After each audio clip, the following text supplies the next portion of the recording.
ओम नमः सिद्धेभ्या।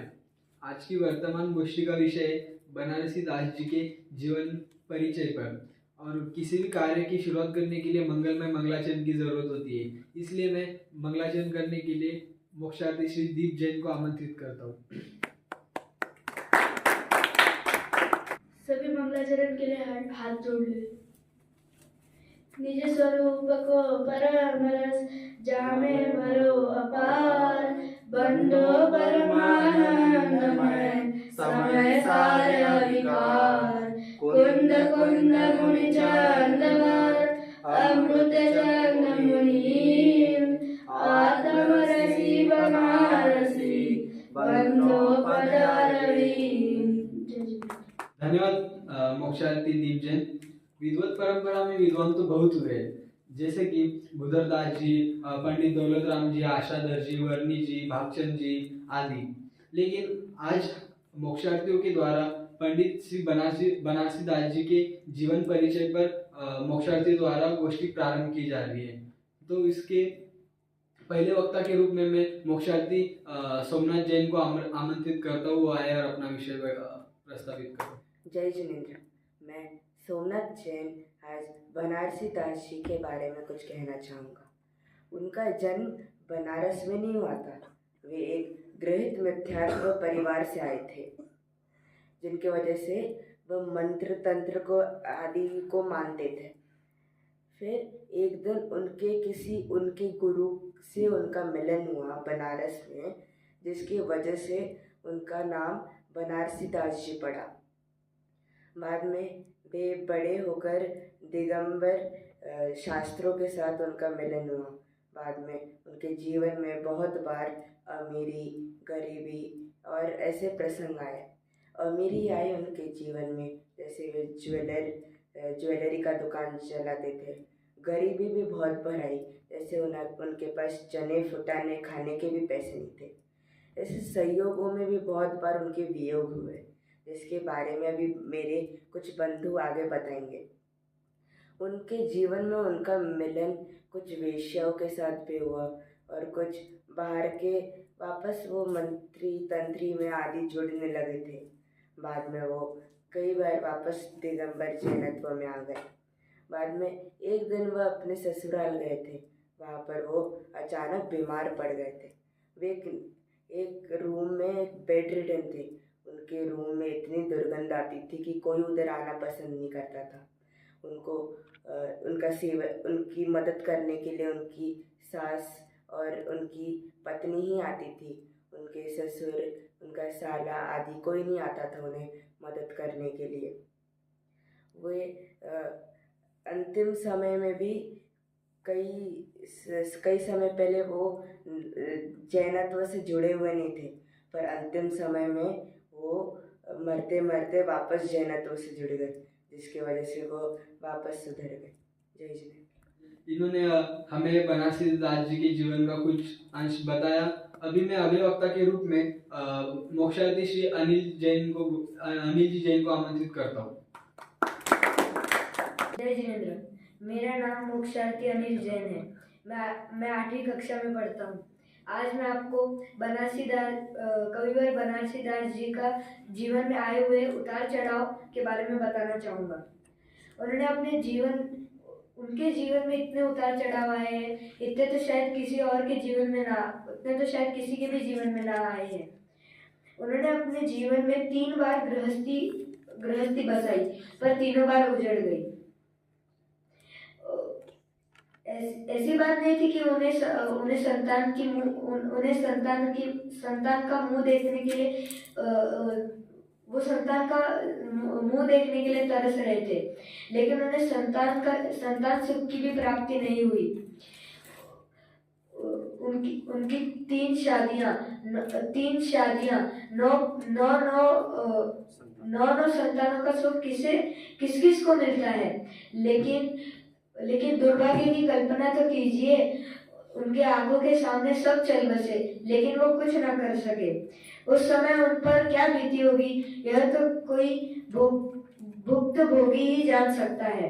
उन्होंने अपने शब्दों में भी कहा है कि 3 विवाही भार जा, सुता 2 सुत 7, नौ बालक हुए मुए, रहे नारी नर धोई, जो तरवार पतझार में रहे ठूठ से होई।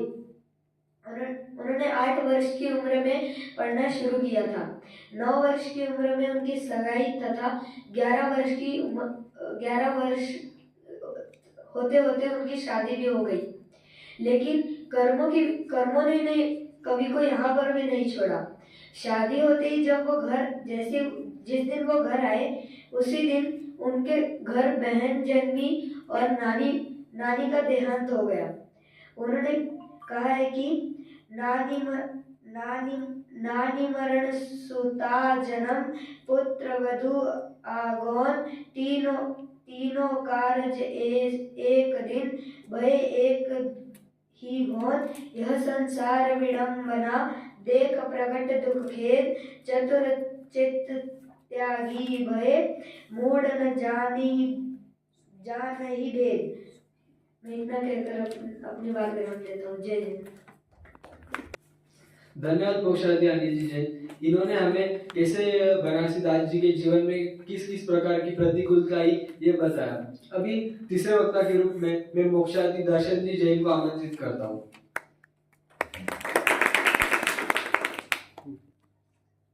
जय जिनेन्द्र। अभी मेरे भाई ने उनके जीवन परिचय में बता दिया। मैं उनके रचनाएं बताना चाहता हूँ। उनके एक खाते में उनके ऑटोबायोग्राफी थी, अर्धकथानक ऑटोबायोग्राफी। सबसे पहले गिनीज बुक वर्ल्ड रिकॉर्ड में उनके इसका सम्मिलित हो गया। अर्धकथानक का अर्थ है मेरे आधे जीवन तक उसमें लिखता हूँ। लगभग 55 साल की उम्र में उसमें लिखा गया था। लगभग 100 वर्ष तक उसमें लिखा है। माना ये जाता है कि लगभग उसी काल में लिखा गया। इसलिए अर्धकथानक अब कितना जिए कोई बात नहीं। एक बात कोई। दूसरी बात, नाटक समय सार बनारसी दास जी, नाममाला और अर्धकथानक। बनारसी दास जी ने एक अध्यात्म रामायण लिखा और समय सार नाटक लिखे। और समय सार नाटक में कैसे लिखे, उनको पांडे राजमाला जी ने उनको समय सार कलश टीका मिली। समय सार नहीं मिला उनको, बनारसी दास जी को समय सार नहीं मिला। वो कलश पर लिखे टीका मिली। वह समय सार की टीका आचार्य अमृतचंद्र स्वामी जी ने लिखी है। आत्मख्याति चंपू काव्य में जो गद्य पद्य दोनों है। पांडे राजमाला जी ने जो बाल बोधनी नाम से प्रसिद्ध समय सार कलश और टीका प्रसिद्ध है। वह बाल बोधनी टीका समय सार कलश टीका कहते हैं। वह मिली बनारसी दास जी को। उसके आधार से बनारसी दास जी समय सार नाटक पूरा किया, काव्यात्मक लिखा दिया, उसका भाव अनुवाद किया और इसके दाखला देते हुए छंद है। पांडे राजमाला जी ने धर्मे नाटक समय सार के मरने ये कहकर उन्हें अपने जिनसे उन्होंने माल लिया उनके कोट भी किया। जय जिनेन्द्र। धन्यवाद मोक्षार्थी दर्शन जी जैन। दर्शन जी ने हमें बताया कि पंडित बनारसी दास जी ने उनके जीवन में कौन कौन सी रचनाएं लिखी। अभी अगले वक्ता के रूप में मैं आमंत्रित करता हूँ मोक्षार्थी पारस जी जैन को। जय जिनेन्द्र। मैं मोक्षार्थी पारस जैन। मैं आपको बनारसी दास जी का प्रसिद्ध कुछ समय सार नाटक में से छंद बताना चाहता हूँ। इसमें कवि ने विस्तार से गुणस्तनों का वर्णन करते हुए तदनुसार आचरण के दृष्टि रखते हुए 11 प्रतिमाओं की स्वरूप और विषयों की विस्तार स्पष्ट किए। समय सार नाटक अकथन अनुभव रस भंडार, या को रस जो जान ही सो पावे भव पार। बनारसी दास मूल आध्यात्मिक कवि है। वे भक्ति को मुक्ति का मार्ग कारण नहीं मानते हैं। उनकी दृष्टि सर्वाधिक महत्व आत्मानुभव का है। अनुभव को वे मुक्ति का मार्ग नहीं मोक्ष स्वरूप मानते हैं। अनुभव चिंता मणि रतन, अनुभव है रस को, अनुभव मार्ग को मोक्ष को, अनुभव मोक्ष स्वरूप। अनुभव से उनका तात्पर्य आत्मानुभव है, लौकिक अनुभव से नहीं। उन्होंने अनुभव की परिभाषा इस प्रकार की है: वस्तु विचारित धावते, मन पावे विश्राम, रस संवाद सुख उपजे, अनुभव वे या को नाम। वे भक्ति की अपेक्षा ज्ञान को मुख्यता देते हैं। उनकी मान्यता है ज्ञान बिना शिव पद न शुभे। बाह्य क्रियाकांड को वे महत्व नहीं देते हैं। उनका पूरा बल ज्ञान पर ही है। बहुविधि क्रिया कलेश सो शिव पद लहे न होय, ज्ञान कला प्रकाश सो सहज मोक पद होय। ज्ञान कला घट घट बसो जोग जुगति के पार, निज निज कला उद्योत करी मुक्त होय संसार। ज्ञानी के आशय उनका भेद ज्ञान से है और आत्मा की शुद्धता के लिए वे इसे अवश्य मानते हैं।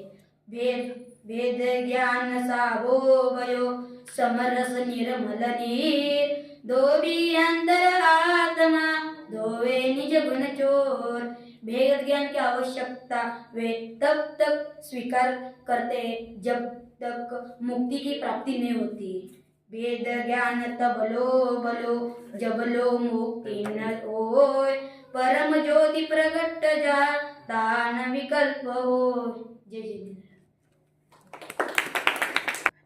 धन्यवाद मोक्षार्थी पारस जी ने हमें बताया कि उनके पंडित बनारसी दास जी के प्रसिद्ध रचना में से समय सार नाटक एक प्रसिद्ध उनकी एक रचना है। उसमें से उन्होंने कुछ छंद बताया, उसका कुछ अर्थ बताया हमें। मैं अभिवक्ता के रूप में मोक्षार्थी अभय जी जैन को आमंत्रित करता हूँ।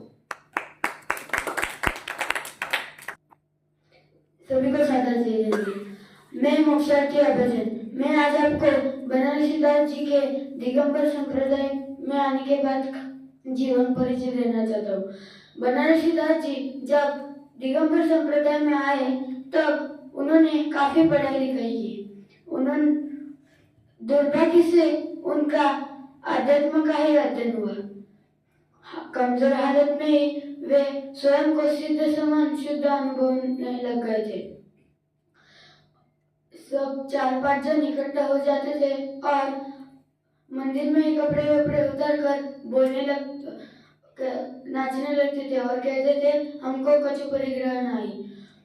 पंडित बनारसी दास जी समय सार नाटक के प्रस्तावना में लिखते हैं, नग्न होई चारों जने फिरे कोटरी माई, कही भय मुनिराज हम कछु परिग्रह नहीं। यह उनकी पहले की हालत थी। जब उनको आगरा में जाने का योग आया तब आगरा जैनियों की नगरी मानी जाती थी। सबसे पूरे विश्व में सबसे जैन पॉपुलेटेड आगरा मानी जाती थी। जब उनका आगरा में जाने का योग आया तब उन्होंने पांडे रूपचंद जी की घूमट साई की कक्षा अटेंड की, प्रवचनों का लाभ लिया। तब उनको पहली बार पता चला कि मैं चूक गया हूँ, गलत रास्ते पर बढ़ा हूँ। जैसे गुणस्थान के अनुसार एक्टिविटी होनी चाहिए थी वैसे तो मैंने हो नहीं रही। और उनको ख्याल में आया कि व्यवहार का भी ज्ञान होना चाहिए। उनके भूल का निराकरण हुआ, निश्चयाभास उनका मिट गया। इससे हमें यह शिक्षा मिलती है कि हमें जिन्हें अपना जीवन भटकाना नहीं हो उनको चारों अनुयोगों का बैलेंस अध्ययन होना चाहिए। जो एक ही पर जाएगा वो भटकेगा जरूर, निश्चयाभासी हो अथवा व्यवहाराभासी हो। इससे हमें यह प्रेरणा मिलती है कि हमें गोमंसा जैसे आदि ग्रंथों का अध्ययन होना चाहिए। जय जिनेंद्र। मोक्षार्थी अभय जी जैन ने हमें बताया कि पंडित बनारसी दास जी कैसे श्वेतांबर से दिगंबर संप्रदाय में आए और फिर उनका जीवन कैसा रहा। अभी अगले वक्ता के रूप में मैं मोक्षार्थी आयुषी जैन को आमंत्रित करता हूँ। जय जिनेंद्र, मैं मोक्षार्थी आयुष है। मैं 7वीं कक्षा में अध्ययन हूँ। अभी अभी मेरे भाई अभय जी ने यहाँ पर बात रखी, उसमें मैं थोड़ा और बढ़ाना चाहता हूँ। अपनी स्थिति को देखकर उन्होंने पूर्व में लिखे हुए समयसार नाटक का कुछ संशोधन करने का कोशिश की और उस समयसार नाटक में उन्होंने चतुर्थ गुणस्थान द्वार नामक एक अधिकार अपेंडिक्स में जोड़ दिया, जिससे उन्होंने बक्ष अबक्ष तक का ज्ञान करा दिया। ये चरणानियोग का तालमेल उनके जीवन के अनुभव का फल है। उन्होंने लिखने में जो तालमेल मेंटेन किया, जैसे आध्यात्मिक ग्रंथ अधिकार करणानियोग नामक लिया, उसका कंटेंट भी उन्होंने लिखित रूप में समयसार नाटक में प्रस्तुत किया। स्वरूप, चौथे पांचवें गुणस्थान में क्या खान पान, ये सब चरणानियोग में बैलेंस सेट लाइफ उन्होंने लिखित रूप में भी समयसार नाटक के रूप में इसलिए कर दिया क्योंकि समयसार अकेले व्यवहार निरूपण का ही आएगा। कहा क्या खान पान, ये तो उन्होंने उसके अनुवाद के रूप में समयसार नाटक में लिखा है। तो इसलिए मैं यह कहूँगा, जो समयसार में बात नहीं है वो सब बातें समयसार नाटक में है। इसलिए इस समयसार नाटक को मैं मीठा ग्रंथ मानता हूँ। इतना कहकर मैं मेरी बातों को विराम देता हूँ। जय जिनेंद्र। धन्यवाद आयुष जी जैन। मैं अगले वक्ता के रूप में आदित्य जी जैन को बुलाता हूँ। जय जिनेंद्र। मैं अभी बनारस दास जी की व्यक्तित्व और कर्तृत्व बताने वाला हूँ। अपना साहित्य कोई भी लिखे और उसे प्रसिद्ध करे और अपना साहित्य कोई भी लिखे प्रसिद्धि की परम सीमा पर हो और उसे इग्नोर करे, ये इम्पॉसिबल जैसी बात है। बट बनारसी दास जी ने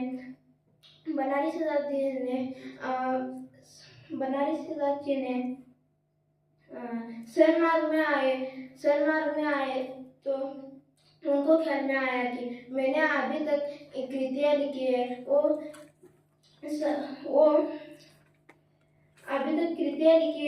श्रृंगारों से भरी है, जिसे काम वासना होता है। तब मुझे जैन धर्म का ज्ञान नहीं था। भोगवादी संस्कृति से मैं प्रभावित था। उन्होंने अपने श्रृंगार रस साहित्य को फाड़ के बहती गोमती नदी में बहा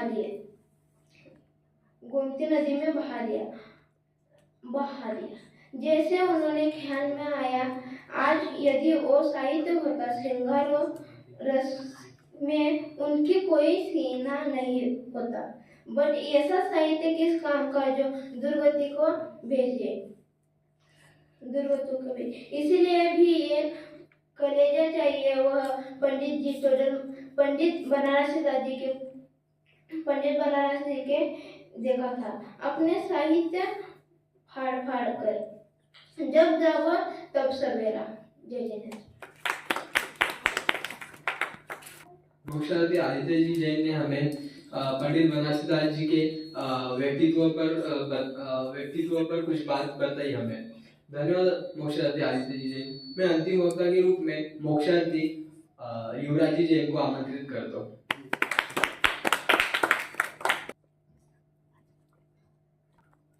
ओम नमः सिद्धेभ्य।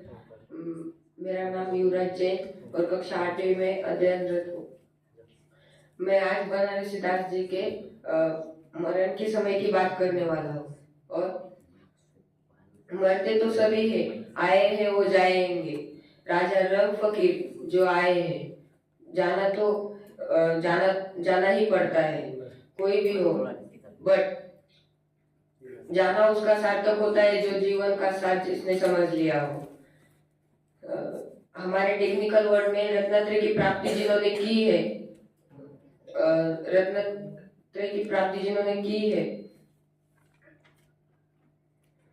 और वे रत्नत्रय हमारी पूंजी है, हमारी पूंजी है और वे आगामी भाव में हमें ले जाते हैं।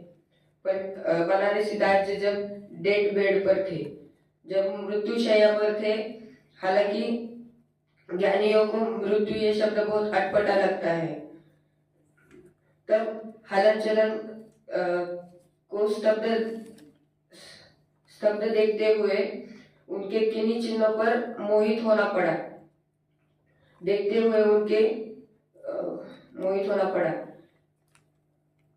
जो लोग मिलने के लिए आते थे और उनके अड़ोस पड़ोस के मिलने के लिए आते थे और बैठते थे, तो आपस में कानाफूसी हुई और कुछ लोग में और किसी ने ये कहा कि पंडित जी के प्राण छूट नहीं रहे हैं, तो होना हो इसका कुछ मोह यहीं पर रहा है, तभी तो प्राण नहीं छूट रहे हैं। तो उनके कान पर वो पड़ गए। कान पर पड़ते ही वे थोड़े उत्तेजित हो गए और उनका कवित्व जागृत हो गया। तो उन्होंने इशारे में, जब वे बोलने की सामर्थ्य में नहीं थे, तो उन्होंने बुलवाया, कागज पेन लेकर बुलवाया और अंतिम क्षण लिखा। ऐसे कहते हैं, वो क्षण ये है, ज्ञान कुतक का हाथ मारी हरि मोहना, प्रगट्यो रूप स्वरूप अनंत सोहना, जा पर जे को अंत सत्य कर मानना, चले बनारसीदास फेर नहीं आवना। अरे मुझे मोही घोषित करने वालों, मोह को मैं कुतक कह रहा हूँ। लोग में कहते हैं टुक टुक करना, ये मोह मेरा कुछ नहीं बिगाड़ सकता और ये मोह कुछ नहीं है, कुछ नहीं। जो बोलना हो बोल लो मेरे बारे में, मैं लौटकर अभी आपके बीच में नहीं आने वाला हूँ। बनारसीदास जा रहे हैं और लौटकर नहीं आएंगे।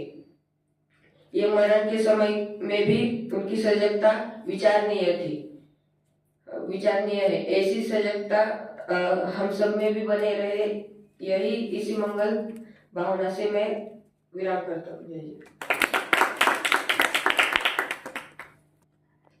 धन्यवाद युवराज जी जैन। युवराज जी ने हमें बताया कि बनारसीदास जी के जीवन के अंतिम स्थिति में उनकी क्या स्थिति थी। अभी मैं आमंत्रित करता हूँ ओम जी काका जी को आए और अपने दो शब्द व्यक्त करें। सब हिंदी में बोले, मराठी में? हिंदी चलेगी ना, मराठी में चलेगी? दोनों पर चलेगी ना? चालेल का। एक्चुअली बनारसीदास जो थे वो नवरस की उन्होंने लिखान किया था। नवरस होते ना, श्रृंगार आदि नवरस, उसमें वो इतने माहिर थे कि बहुत माहिर थे, उनको बाकी कुछ सोचता नहीं था। लेकिन जब उनको विक्रम संवत 1984 में 37 वर्ष की आयु में उनको राजमल जी की समय सार की टीका पढ़ने की प्रेरणा ही नहीं, सॉरी, राजमल जी पांडे द्वारा लिखित समय सार की टीका पढ़ने की प्रेरणा ही नहीं थी।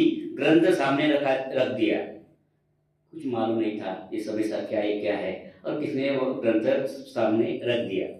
बनारसीदास जी ने उनको पढ़कर बहुत प्रभावित हुए, किंतु उनका मर्म तो जान नहीं पाए, क्योंकि वो रचना कौन सी करते थे? बनारसीदास श्रृंगार रस की। तो उनको ये समयसार क्या चीज थी और समयसार की टीका क्या चीज थी। लेकिन उनका एकदम इतना परिवर्तन हुआ कि उन्होंने आखिरी में ये समयसार नाटक लिखा है बनारसीदास जी ने। और एक प्रख्यात एक विद्वान हुए बनारसीदास, जब समयसार एक अनुशीलन है, एक पुस्तक है डॉक्टर कुमचंद जी की, उन्होंने भी इनके जो कोटेशन है बनारसीदास जी, वो उन्होंने वहाँ पे कोटेशन लिखे, यानी इतने प्रकार वो विद्वान हुए थे। उक्त स्थिति के कारण कवि की बहुत आलोचना हुई, जो अभी तक के उनकी आलोचना हुई और लोग उन्हें खोस रामती कहने लगे। यद्यपि उसमें उनके साथी और भी थे, पर बदनामी बनारसीदास जी की विशेष हुई। जो मिथ्या मार्ग पे चल रहे थे उनके साथी भी थे, लेकिन मुख्य बनारसीदास होने का कारण उनकी ज़्यादा बदनामी हुई। और कई कई उनकी इतनी इतनी जितनी बदनामी हुई कवि उठानी पड़ी, उसकी चर्चा कवि ने इस प्रकार की। कही लोक श्रावक अरु जति बनारसी खोसरामती, तोनी पुरुष की चले न बात, यह पंडित ताते विख्यात। सुनी कहे देखी कहे कल्पित कहे बनाई, दुराराधी ए जगत जन, इनसो कुछ न बसाई। यह दशा कवि की 12 वर्ष तक ऐसी चलती रही और आखिर में उन्होंने समय सारा नाटक लिख के पूरे अपने मुमुक्षुओं को समय सार क्या है यह नाटक के रूप में सबको बताया। इतना कहकर मैं विराम लेता हूँ। जय जिनेन्द्र। काका जी ने अंतिम कुछ ही संक्षिप्त में पंडित बनारसीदास जी के जीवन की कुछ बातें बताई। मैं अभी पंडित श्री आदित्य जी को आमंत्रित करता हूँ, वो आए और परिचय दें।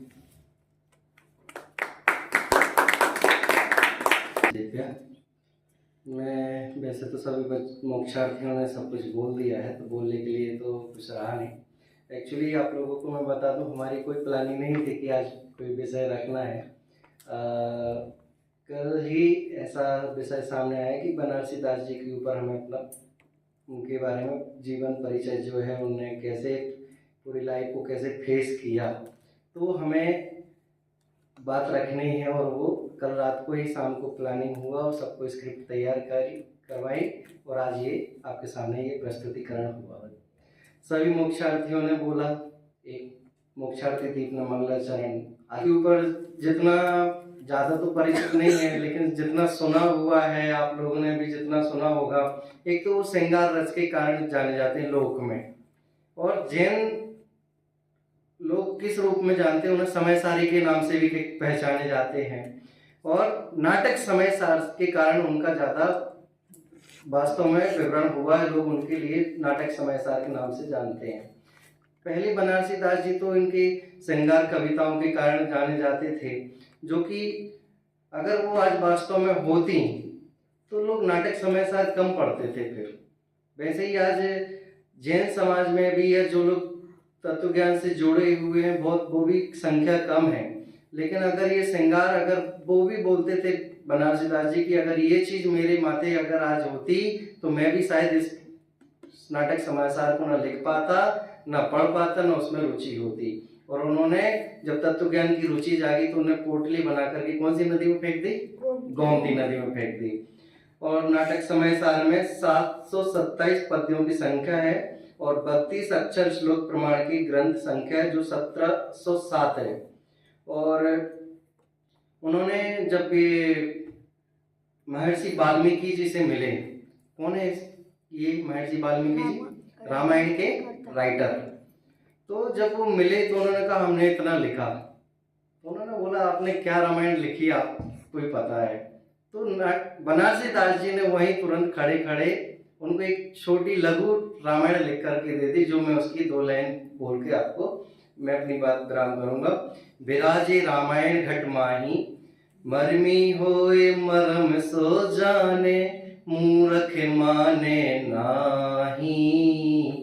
विराजे रामायण घट माही, विराजे रामायण घट माही। एक पेज की है, आपको याद होगा हमने दीपावली के पहले अपनी भक्ति में भी ली थी।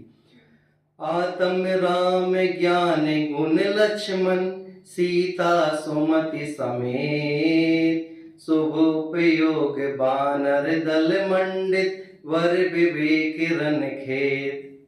समझ में आया? कौन राम कौन है? ज्ञान रूप है। और लक्ष्मण जो है वह गुण के समान है, और सीता सुमति के समेत। और शुभ उपयोग कैसा है?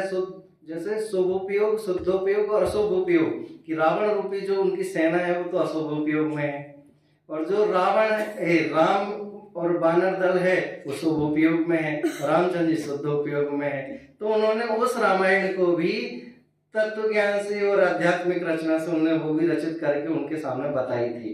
तो ये रामायण, जैन रामायण की जो उन्होंने बात रखी थी उससे भी वो प्रसिद्ध हुए थे और काफी बार वो भ्रष्ट हुए और उनका परिचय देखा जाए तो बहुत दुख और दुखी थे। कौन होगा कि भाई एक बार शादी करे, 2 बार करे, 3 बार करे, उसमें भी 3 शादियां होने के बाद भी 9 संतान है, 7 पुत्र 2 पुत्री ऐसा कुछ है, तो वो भी उनके सामने ही जीते जी मरण को प्राप्त हुए। तो बताओ, लोग अपने एक परिवार के एक मेंबर का कष्ट सहन नहीं कर पाता, उन्होंने 3 पत्नियां और 9 संतानों को खोकर के भी, भ्रष्ट होने के बाद भी, निश्चयभाषी में भी हो गए थे, कभी नग्न पाए जाते थे रूम पर, मंदिर में, बोले हम तो धर्म को प्राप्त हो गए, हमको कोई परिग्रह नहीं है। और कभी कभी तो ऐसा सुनने में आता है कि वो इतने मूर्खताई भी काम करते थे कि जिस पेड़ पर बैठे हैं उसी को भी काटने चल देते थे। मतलब जैसे पेड़ है, ये डाल निकली है तो डाल यहाँ बैठ के यहाँ से काटे तो समझ में आता कि भाई वो हिस्सा उधर गिरेगा। अब वो कहाँ बैठते थे, जहाँ बैठते थे उसके इस तरफ काटते थे, मतलब कि मैं जहाँ बैठा हूँ डाल तो गिरेगी तो गिरेगी, मैं भी गिरूंगा, इतना भी नहीं समझ पाते थे। तो मतलब आप समझ सकते हो कि कितने हास्यास्पद है। और अगर वो श्रृंगार रस अगर अपने सामने होता तो आप लोटपोट होकर के अपना जीवन तो नष्ट करते ही थे और परिवार को भी नहीं बचा पाते थे। वो तो अच्छा हुआ उनकी क्रमबद्ध में और ये अपने भाग्य में कि ये उनके तत्व ज्ञान उनको मिला और उन्होंने समझा और इतना हुआ। नहीं तो यही नाटक समय सार को आप कई बार अनेक उसके हिसाब से पढ़ेंगे तो उतार चढ़ाव में आपको कभी दिखाई देगा, कभी निश्चयभाषी हो गए, कभी व्यवहाराभासी हो गए, कभी एक रूप है, कभी अन्य रूप है। तो अलग अलग मतों से उनका विवरण दिखाई देता है। लेकिन जैसे ही उनको किसी ने थोड़ा हिंट किया और जैसे ही उन्होंने अपने आप को संभाला, मोक्षमय प्रकाशक पर भी समझा उन्होंने, अर्ध कथानक की भी बात आती है, तो उन्होंने काफी सारी चीजें उन्होंने अध्ययन की हैं और उनके निमित्त से आज काफी लोग पीएचडी भी कर रहे हैं उनको लेकर के। काफी सारी साहित्य उनको बहुत पढ़ने में आता है और उस साहित्य को लेकर के जैसे समय सार अगर समझ में नहीं आता तो नाटक समय सार को रेफरेंस के रूप में रख करके लोग अध्ययन करते हैं और उसका मिलाप कर करके ही स्वयं अध्ययन होते हैं। इसी भावना से मैं अपनी बात को विराम देता हूँ। जय श्री सभी मोक्षार्थियों ने बहुत ही अच्छा बोला। कल की ही तैयारी थी, हमारे पास कोई ज़्यादा समय नहीं था और काका ने और काकू ने सभी ने समय दिया और मोक्षार्थियों ने भी सभी ने ध्यानपूर्वक सुना। उनका भी विद्यालय परिवार की ओर से हार्दिक अभिनंदन। और आप निश्चित ही हमारे लिए मोक्षार्थियों के लिए समय समय पर अवगत करते रहें और हमें समय देते रहें। इसी भावना से सभी को सादर जय जिनेंद्र।